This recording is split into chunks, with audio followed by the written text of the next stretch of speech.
I stole a butter dish. I confess. This is terrible.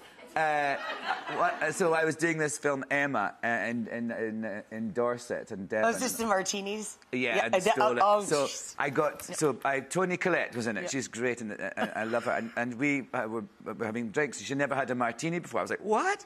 So I took her for several martinis in this hotel. And in the hotel where we were, it was like the person obviously collected those butter dishes, you know, those ornamental butter. There was thousands of them everywhere you looked. It was just this. And so we got a bit drunk and as we were leaving, I kind of knocked one, and I just thought, I'm going to steal this. And so I stole a butter dish.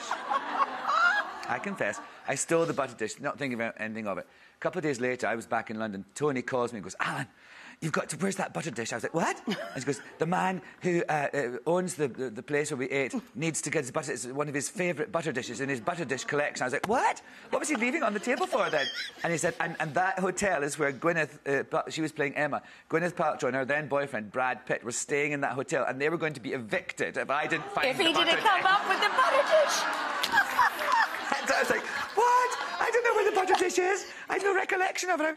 And so they found it in my wardrobe, or in my closet of my hotel room, because that's obviously where you put a butter dish when you... And they found it, thankfully, and I gave it back, and I had to write a big letter of apology, and Brad and Gwyneth were, you know, they were allowed to stay. Thank God.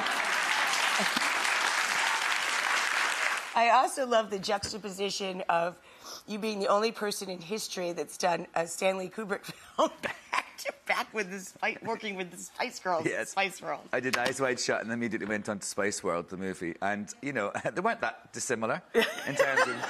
It was just so... I love that. I think that's quite...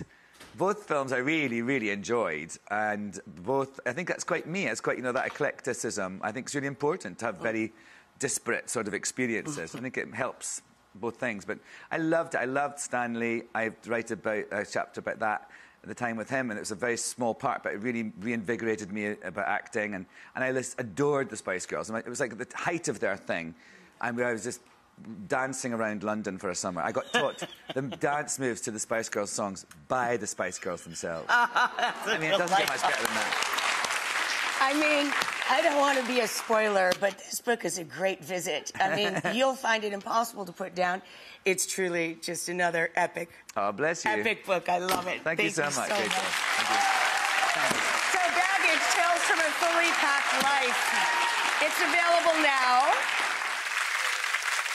Thank you again, my friend. I can't wait till you come back. Ellen Cumming, everybody.